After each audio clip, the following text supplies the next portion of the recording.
Bienvenue à votre revue de l'école du sabbat en 4 questions. Notre étude ce trimestre est centrée sur le livre de Daniel. La leçon d'aujourd'hui, qui est basée sur le 8e chapitre de Daniel, est titrée « De la contamination à la purification ». De la contamination à la purification. Pour nous aider dans notre étude aujourd'hui, nous avons sur le plateau M. Apio Marcelin. Bonsoir et c'est un plaisir d'être parmi vous ce soir. Bonsoir et bienvenue. Merci. Et M. Edem Komedja. Bonsoir. Bonsoir et bienvenue. Merci. Alors, avant de nous plonger dans notre étude aujourd'hui, Marcelin, pouvez-vous, s'il vous plaît, prier pour nous? Certainement. Merci. Éternel notre Dieu et notre Roi, merci infiniment de cette opportunité que tu nous donnes encore de pouvoir étudier ta parole. Nous te prions pour nos amis qui nous suivent présentement. Chacun selon son besoin, nous te demandons de les toucher et de les bénir. Nous voulons, Seigneur, que tu sois avec nous durant l'étude de ces prophéties et que tu nous éclaires et que nous puissions tirer des enseignements qui nous seront utiles pour nos vies de chaque jour. Amen. Gloire, magnificence te soit rendue. C'est ce que nous te demandons aujourd'hui, au nom de Jésus-Christ. Amen. Amen. Le chapitre 7 de Daniel nous montre que il y a une scène de jugement qui se passe actuellement, jugement sur lequel Dieu lui-même préside. Et nous voyons également que Jésus-Christ est prêt à nous défendre à ce jugement-là. Il est notre avocat. Mais il est seulement notre avocat, il est prêt à nous défendre à condition que nous nous soumettons à lui. Maintenant, le chapitre 8 que nous allons étudier aujourd'hui, de quoi s'agit-il? Quel est le résumé de ce chapitre? Dans le chapitre 8 du livre de Daniel, encore une fois, Daniel a un songe. Et ce songe se passe pendant le règne de Belshazzar. Daniel voit dans son songe deux animaux. Le premier animal, c'est un bélier. Un bélier, la Bible nous dit qu'il y a des cornes. Un bélier qui est puissant, auquel aucun animal ne peut résister. Et on nous dit que quand ce bélier-là avait une victime, personne ne pouvait retirer cette victime-là de ses mains. Donc nous avons affaire à un animal très puissant. Ensuite, il intervient un bouc, qui est un autre animal. Et le bouc apparaît, et le bouc, lui aussi, la Bible nous dit, il était puissant. Et ce bouc-là était tellement puissant qu'il survolait la terre sans toucher au sol. Et le bouc s'approche du bélier, commence un peu à irriter le bélier, et au finish, il frappe le bélier. Et il se trouve que le bouc prend le dessus sur le bélier, et le bouc maintenant a bizarrement les mêmes attributs que le bélier avait, parce que la Bible dit que le bouc est maintenant très puissant, et au point que ce bouc-là domine maintenant. Aucun animal ne peut le résister, et c'est lui maintenant qui domine. Et après, ce bouc a tellement pris de la puissance que la corne qui se trouvait sur sa tête, elle s'est écrasée, et il y a eu d'autres cornes, et parmi ces cornes-là, il y a eu une petite corne. Donc, la grosse corne que le bouc avait s'est cassée. Et il y a 4 cornes qui ont poussé pratiquement sur la tête du bouc. Et il y a eu une petite corne qui est apparue. Et cette petite corne-là a des attributs un peu différents. La petite corne a commencé à s'attaquer à l'armée des cieux. La petite corne a commencé à même renverser le lieu de son sanctuaire. Et pendant que Daniel observait tous ces signes, il a entendu une voix. Et la voix demandait à Gabriel d'expliquer à Daniel ce qu'il venait de voir. Et Gabriel, c'est ainsi que Gabriel a expliqué à Daniel la signification de sa vision. Et la Bible finit le chapitre 8 en disant que Daniel était assis, troublé et malade de ce qu'il venait de voir. Parce que Gabriel lui a dit qu'il faut qu'il garde secret ce qu'il venait de voir. Parce que c'était des événements qui allaient se passer à la fin. Donc, en résumé, ce chapitre-là est divisé en 2 éléments majeurs. La vision et l'interprétation de la vision. Effectivement. Ce qui est vraiment très intéressant. Dans le livre de Daniel au chapitre 8, à partir du verset 3 jusqu'au verset 8, la Bible nous dit « Je levai les yeux, je regardais, et voici un bélier se tenait devant le fleuve, et il avait des cornes. Ses cornes étaient hautes, mais l'une était plus haute que l'autre, et elle s'éleva la dernière. Je vis le bélier qui frappait de ses cornes à l'Occident, au septentrion et au midi. Aucun animal ne pouvait lui résister, et il n'y avait personne pour délivrer ses victimes. Il faisait ce qu'il voulait, et il devint puissant. Comme je regardais attentivement, voici un bouc venait de l'Occident et parcourait toute la terre à sa surface, sans la toucher. Ce bouc avait une grande corne entre les yeux. Il arriva jusqu'au bélier qui avait des cornes et que j'avais vu se tenant devant le fleuve, et il courut sur lui dans toute sa fureur. Je le vis qui s'approchait du bélier et s'irritait contre lui. Il frappa le bélier et lui brisa les deux cornes sans que le bélier eût la force de lui résister. Il le jeta par terre et le foula. Il n'y eut personne pour délivrer le bélier. Le bouc devint très puissant, mais lorsqu'il fut puissant, sa grande corne se brisa. 4 grandes cornes s'élevèrent pour la remplacer aux 4 vents des cieux. Marcelin, y a-t-il un parallèle entre cette vision de Daniel et les autres visions qu'il a eues auparavant? Oui, il y a certainement un parallèle. Parce que nous avons vu qu'il y a des caractéristiques que nous avons vues dans les chapitres précédents de Daniel qu'on retrouve ici. D'abord, une chose est de noter que Daniel a reçu cette vision-là. Au verset 1er, on nous dit que la 3e année du règne du roi Belchazzar. Donc, c'est du temps où la puissance babylonienne était toujours au pouvoir, prédominante. Donc, mais on voit que ici, le premier animal qu'on a vu, c'est un bélier avec 2 cornes. Donc ça nous rappelle ce qu'on a vu dans le livre de Daniel au chapitre 2, où la statue qu'on avait vue, elle avait 2 bras qui étaient croisés. Et ça, nous avions dit à l'époque que les bras qui étaient croisés là représentaient les Mèdes et les Perses, l'empire des Mèdes et des Perses. Et lorsque nous lisons l'explication qui a été fournie à Daniel dans cette vision de Daniel chapitre 8, nous comprenons, et là il est clairement dit que c'est l'empire des Mèdes et des Perses. Donc nous lisons chapitre 8, verset 20. Donc l'ange Gabriel explique et il dit que le bélier que tu as vu et qui avait des cornes, ce sont les rois des Mèdes et des Perses. Ça c'est clair. Oui. Donc le bélier avec 2 cornes, c'est le même qui représente la statue avec les 2 mains croisées. Nous avons vu au chapitre précédent la même chose avec, il y avait un ours qui se tenait sur un côté. Donc quand il se tient sur un côté, ça dit qu'il y a un côté qui est plus élevé que l'autre.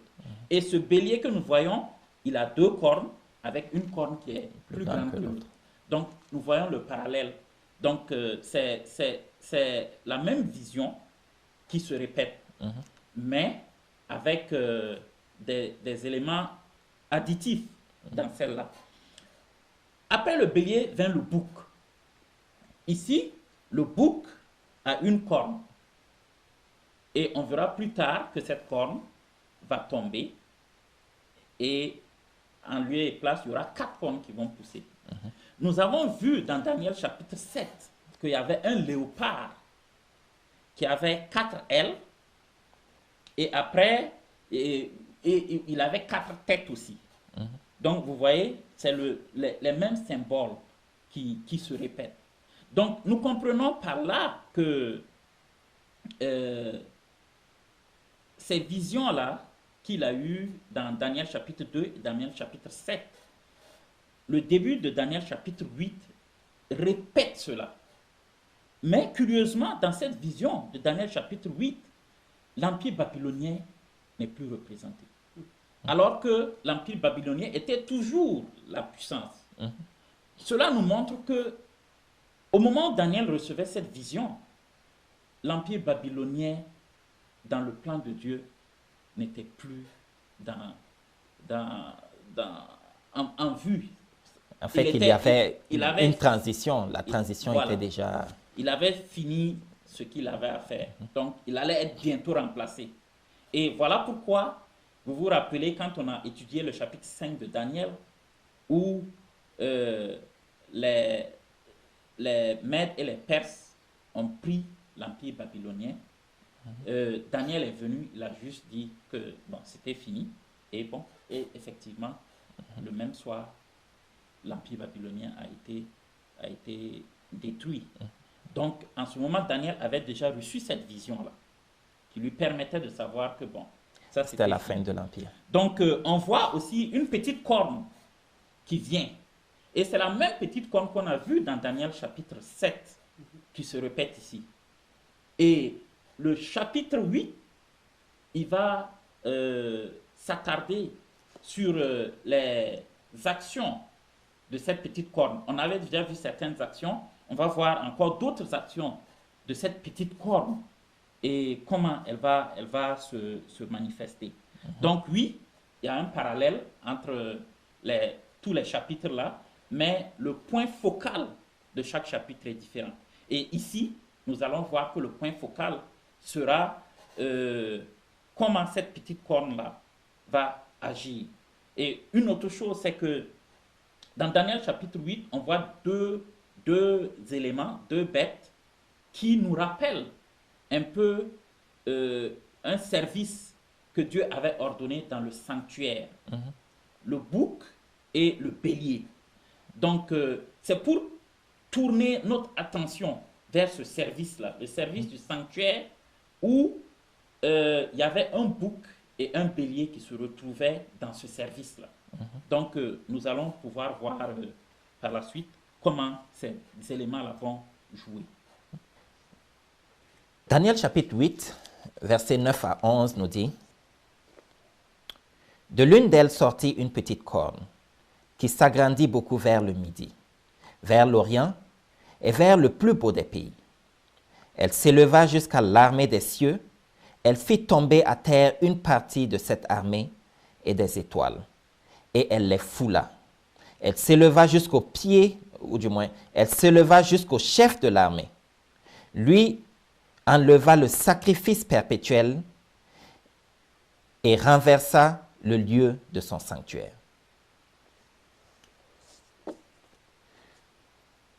À travers ce verset, qu'apprenons-nous de nouveau sur la petite corne? À propos de la petite corne, la dernière fois, nous avions vu que cette petite corne-là, dans le chapitre 7, elle parlait contre les saints. Elle allait essayer de changer les temps et la loi, et elle allait opprimer les saints. Ce que nous apprenons de nouveau sur la petite corne, c'est que d'entrée, on voit que la petite corne va s'élever contre l'armée des cieux. Donc, il y a lieu de se demander, c'est qui, mais c'est quoi l'armée des cieux? Et quand on voit à travers la Bible à plusieurs reprises, même quand on regarde l'Exode, par exemple, quand les enfants d'Israël quittaient l'Égypte, il y a beaucoup de fois où on voit cette référence de l'armée du Seigneur en faisant référence aux enfants d'Égypte, aux enfants d'Israël qui quittaient l'Égypte. Donc, on peut rapidement voir que l'armée des cieux représente les saints ou bien les enfants de Dieu. Donc, cette petite corne-là, encore une fois, va s'attaquer aux enfants de Dieu. C'est la persécution. C'est la persécution. Déjà vu la dernière fois. Et le verset continue en disant que cette petite corne va faire tomber une partie de cette armée et des étoiles et les foula. Elle va s'élever jusqu'au chef de l'armée. C'est qui le chef de l'armée? Il y avait de se demander c'est qui le chef de l'armée. Et si Dieu a un troupeau, le chef de ce troupeau-là n'est autre que Jésus-Christ. Amen. Donc c'est une petite corne qui va maintenant S'attaquer avoir un directement à affront Jésus. contre Jésus-Christ. Elle va s'attaquer contre Jésus-Christ. Et on va plus loin maintenant. Elle va maintenant vouloir renverser le lieu de son sanctuaire. Elle va s'élever contre le sacrifice perpétuel. Alors, nous avons défini c'est quoi l'armée des cieux. Nous avons parlé du chef de l'armée. Maintenant, on parle d'un sacrifice perpétuel qui semble être un service spécifique que Jésus-Christ est en train de performer, si on peut dire ainsi. Donc, ça nous envoie au service du sacrificateur dans l'Ancien Testament. Parce qu'on a affaire, comme Marcelin l'avait dit, au sanctuaire. Donc, qu'est-ce qui se passait dans le sanctuaire et quel est ce rôle-là que le sacrificateur faisait que la petite corne, quelque part, va vouloir usurper. Donc, on va maintenant dans Lévitique, chapitre 4, versets 27 à 31. Lévitique, chapitre 4, versets 27 à 31. Et vous pourrez le lire chez vous. En bref, on nous parle du fait que quand quelqu'un aura péché, le souverain sacrificateur, cette personne va prendre un animal. Et le verset donne exactement quel animal il faut prendre. La personne va devoir prendre une chèvre, une femelle sans défaut. La personne devra confesser ses péchés, mais la personne met cet animal-là à mort. Et le souverain sacrificateur va prendre le sang et le souverain sacrificateur va aussi extraire la graisse, va faire brûler cela et cet encens-là est comme le verset dit une odeur qui va plaire à Dieu. Et quand on lit ce passage du verset 27 au 31, arrivé à la fin du passage, le verset dit que le sacrificateur ôtera toute la graisse, comme on ôte la graisse du sacrifice d'action de grâce. Il brûlera sur l'autel et elle sera d'une odeur agréable à l'Éternel. C'est ainsi que le sacrificateur fera pour cet homme l'expiation et il lui sera pardonné. Donc le péché que la personne aura fait, avant d'arriver là-bas, après tout ce service, la personne pourra quitter le sanctuaire ou bien le souverain sacrificateur, sachant que ce péché-là est pardonné. Alors, aujourd'hui, nous disons que Jésus-Christ intercède pour nous. Il y a un service d'intercession qui se passe. Et Jésus-Christ représente ce souverain sacrificateur-là qui intercède pour chacun d'entre nous. Et quand nous péchons, nous savons qu'à travers lui, nous avons le pardon de nos péchés quand nous demandons cela d'une manière authentique. Et cette petite corne va renverser cela. Et cette petite corne va maintenant vouloir usurper ce service. Alors, il y a lieu de se demander par quelle manière, autre que celle que nous venons de définir, cette petite corne va instaurer pour donner le pardon aux pécheurs. Donc, ça veut dire qu'il y a un système qui sera instauré, un système qui va remplacer en fait le système que Dieu avait instauré.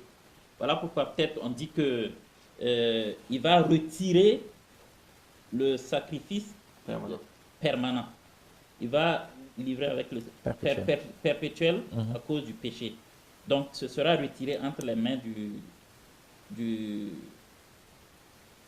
chef de l'armée et il enleva le sacrifice perpétuel de ses mains.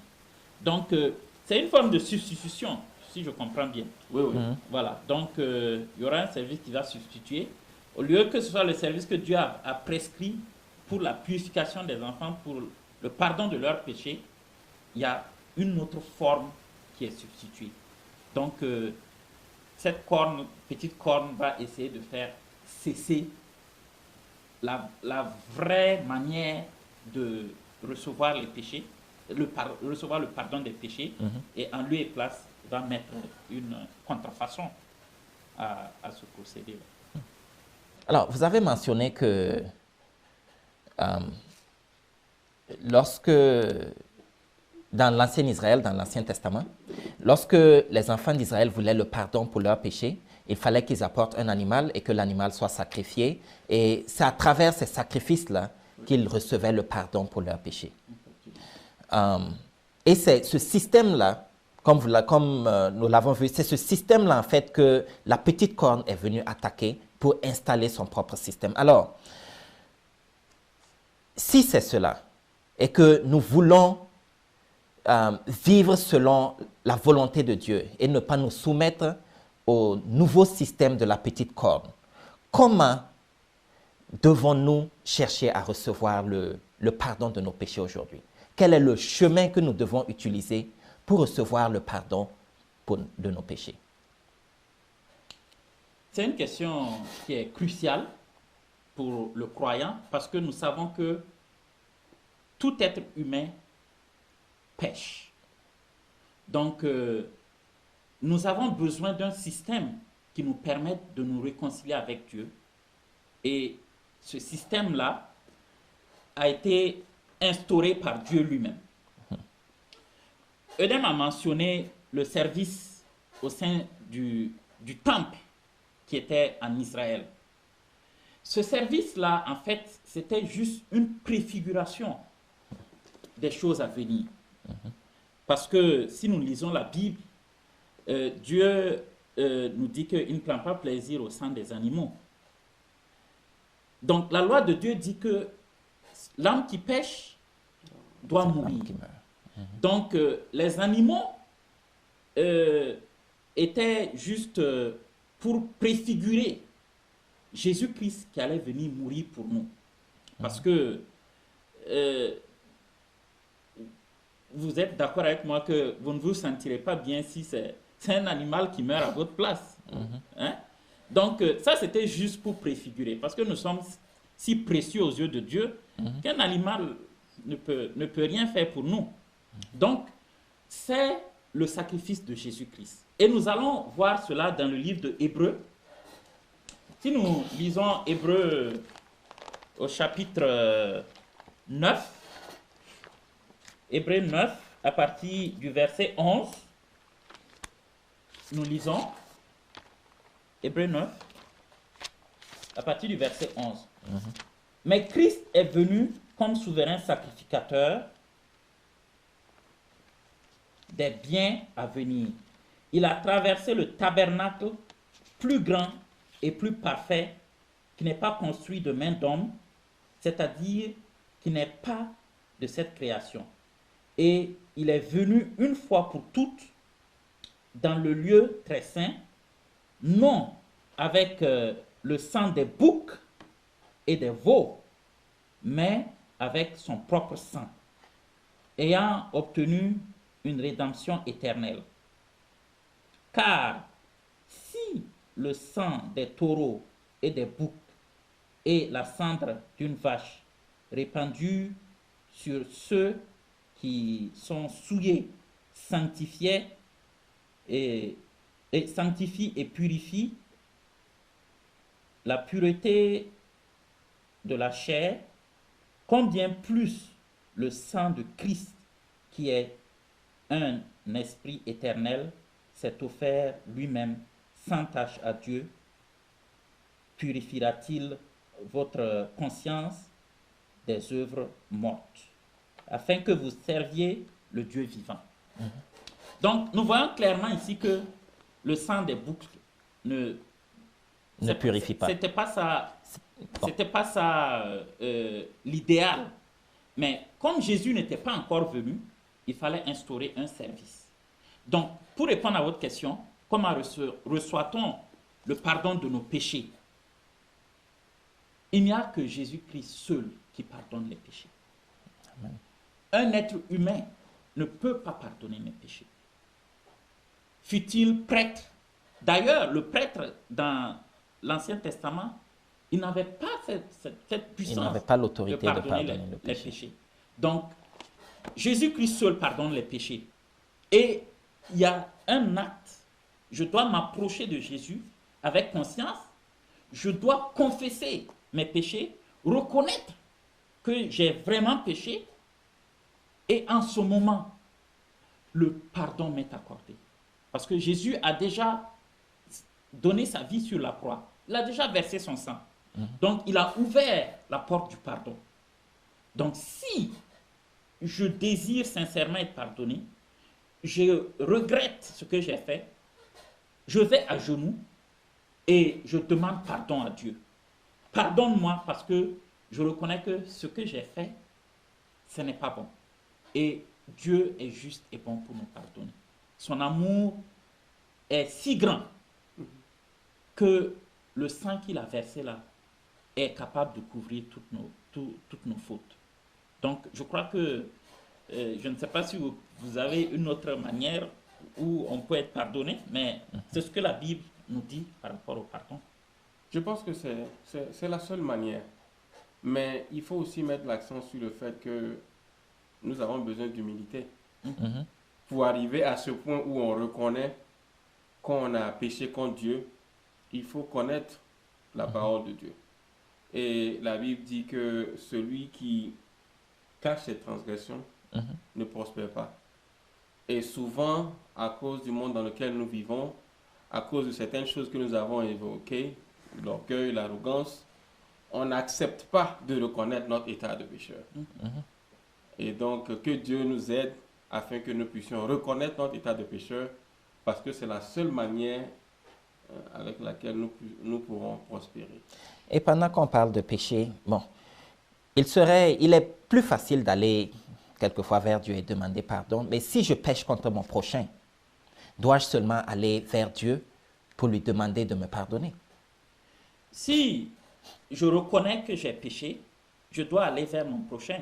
La Bible dit que si tu viens avec ton sacrifice et tu te rappelles que quelqu'un a quelque chose contre toi, ce passage est souvent mal compris. On dit que si tu as quelque chose contre quelqu'un, non. Si même quelqu'un a quelque chose contre toi, laisse ton offrande et va te réconcilier avec ton frère. Avant de Donc, revenir. Dieu nous demande de nous réconcilier les uns envers les autres. Donc, je dois aller demander pardon. Donc, avant même d'apporter mon offrande, ça c'est dans le contexte de l'Ancien Testament, ou avant même d'aller à genoux pour demander pardon à Dieu. Je dois me réconcilier avec mon frère. Amen. Ça, Et une autre chose que je voulais ajouter, c'est que dans la parole de Dieu est comme un miroir. La loi de Dieu est comme un miroir qui nous montre nos péchés. Comment saurais-je que ce que j'ai fait n'est pas bien? C'est en regardant dans la parole de Dieu, en lisant la parole. Ça m'éclaire, c'est comme un miroir qui m'indique, oh, attention, ici tu as mal fait, et pour me permettre de me corriger. Donc, si je comprends bien, c'est à travers le sacrifice de Jésus-Christ sur la croix que nous obtenons le pardon de nos péchés. Et la confession aussi. Et la confession de nos péchés, en effet. Daniel chapitre 8, entre le verset 13 et 14, nous dit « J'entendis parler un saint, et un autre saint dit à celui qui parlait, « Pendant combien de temps s'accomplira la vision sur le sacrifice perpétuel et sur le péché dévastateur? Jusqu'à quand le sanctuaire et l'armée seront-ils foulés? » Et il me dit, 2300 soirs et matins. Puis le sanctuaire sera purifié. On parle ici de purification du sanctuaire. De quoi s'agit-il exactement? C'est une bonne question. Pour pouvoir répondre à cette question, il faut que nous essayons de nous rappeler ce qui se passait dans l'Ancien Testament avec le sacrificateur. Dans l'Ancien Testament, plus précisément dans le livre de Lévitique chapitre 16, que vous pourrez lire chez vous à la maison, on voit comment le sacrificateur, à travers un service, aidait à ce que les gens puissent obtenir le pardon de leurs péchés. Comme on l'avait dit, ce n'est pas lui qui pardonnait, mais à travers un service journalier où chacun pouvait venir avec un animal, confesser leurs péchés, et à travers un service annuel. Et c'est là maintenant où on va voir une différence. Parce que chaque année, le souverain sacrificateur, à travers un service, aidait à purifier le sanctuaire dans lequel tous ces services-là se faisaient. Et maintenant, on vient de dire que Jésus-Christ est mort sur la croix pour nous. Et à travers ce sacrifice-là, Jésus-Christ a pris sur lui tous nos péchés. Et après, à la résurrection, Jésus-Christ est monté au ciel. Et nous disons que, ou la Bible dit que, de la même manière qu'il y avait un sanctuaire terrestre, il y a un sanctuaire céleste. Le sanctuaire terrestre, en fait, a été bâti À à l'image l'image du sanctuaire céleste. Donc, c'est pour qu'on puisse pratiquer un peu ici ce qui Jésus devait pratiquer au dans le ciel. ciel. Donc, c'est les mêmes pratiques. Merci. Et donc, Jésus-Christ intercède pour nous dans ce sanctuaire céleste-là. Et donc, chaque fois que nous péchons et que nous prions à Dieu, Jésus-Christ est actuellement en train d'intercéder pour nous. C'est important que nous sachions cela. Parce que ce service-là est très important pour nous. Et j'aimerais mettre l'accent sur le fait que, à un certain moment donné, de la même manière que chaque année, à un certain moment donné, Jésus-Christ aura fini avec tout ça.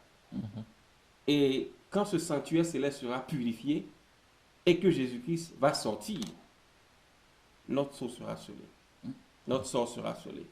Et donc, on peut voir de tout cela et on peut le ramener maintenant à nous. Parce que toute chose a une fin, comme on le dit, n'est-ce pas? Tout à fait. Et nous devons savoir que nous avons le bénéfice d'avoir Jésus-Christ. Nous avons le bénéfice d'avoir son sacrifice. Et à un certain moment donné, tout cela va finir. Donc, quel est ce qui est dans ma vie actuellement? Quel est ce péché-là que je traîne dans ma vie actuellement? Et quelle est cette confession-là que je dois demander? Et comment est-ce que je peux comprendre que je vis dans un temps de grâce? Je suis privilégié d'avoir encore le temps de mettre ma vie en ordre.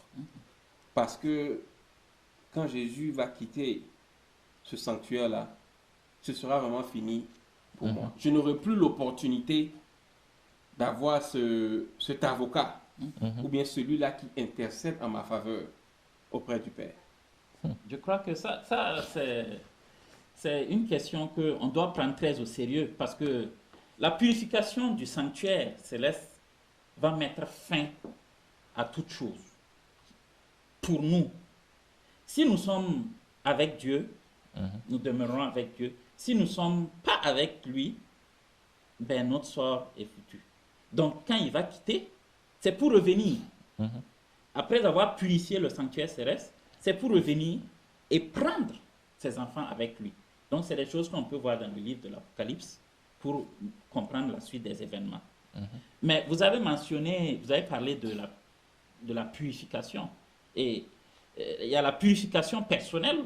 Aujourd'hui, comment est-ce qu'on peut se purifier de façon personnelle avec les péchés que nous avons? Et il y a un symbole fort qui est donné dans la chrétienté, qui est le baptême. Purifier, laver. Voilà. Donc Jésus, il a versé son sang, mais il nous invite à le suivre à travers les eaux du baptême. Et ça, c'est un symbole fort de purification aussi dans notre vie personnelle. Merci. Je voudrais continuer en disant que il est important que nous fassions très attention à ce que la parole de Dieu dit. Parce que la vérité, la Bible dit quoi? Que sanctifie-les par ta parole, parce que ta parole est vérité. Et au lieu parfois de nous chamailler sur des problèmes qui ne vont pas nous mener quelque part, essayons de nous concentrer sur ce que nous pouvons faire pour purifier notre vie. Et comme vous venez de le dire, le baptême, la Sainte Seine. Il y a beaucoup qui minimisent ou bien ne prennent pas la Sainte Seine au sérieux. Mais la Bible a de ces symboles forts qui nous permettent de nous rappeler ce que Jésus-Christ a fait. Parce que la Bible encore dit que c'est lui l'agneau qui ôte le péché du monde. Et donc, essayons de nous concentrer sur Jésus-Christ. Essayons de solidifier cette relation-là que nous devons avoir avec lui. Parce que c'est cela qui va nous permettre de purifier nous-mêmes notre vie en nous remettant en lui, qui va finalement en finir avec le péché pour de bon. Je crois que ça, c'est un message. Ce message est un message d'urgence. C'est urgent parce que nous ne savons pas de quoi est fait demain. Je peux sortir, quitter ce plateau et ne jamais arriver à la maison. Ouais. Donc, l'urgence est là. Ne remettons pas à demain. Lorsque nous entendons le message, Jésus nous dit que je suis à la porte et je frappe. Si tu entends ma voix, ouvre. Donc, ne repoussons pas. Si nous avons entendu la voix de Dieu aujourd'hui, acceptons-le. Acceptons de le suivre. Parce que demain ne nous appartient pas. Oui, on voit des choses, on dit, oh, c'est des choses qui vont arriver dans 2000 ans, dans 3000 ans, dans 100 ans. Oui, peut-être bien. Mais moi, ma vie, c'est aujourd'hui. C'est aujourd'hui. Demain ne m'appartient pas. Je ne sais pas de quoi demain sera fait. Tout à fait. Donc, quels que soient les signes, quels que soient les prophéties, je dirais, Voilà. il est important de savoir que, au bout du compte, c'est ma vie. Et c'est aujourd'hui qui compte. Et c'est aujourd'hui qui est... Ce message-là est un message d'espoir. Beaucoup d'espoir. Parce que Jésus, il va gérer le problème du péché de façon définitive. De façon définitive. Nous vivons dans cet espoir-là. Mais nous devons lui donner notre vie aujourd'hui. Et aujourd'hui même. Ne tardons pas, ne reportons pas à demain ce que nous pouvons faire aujourd'hui.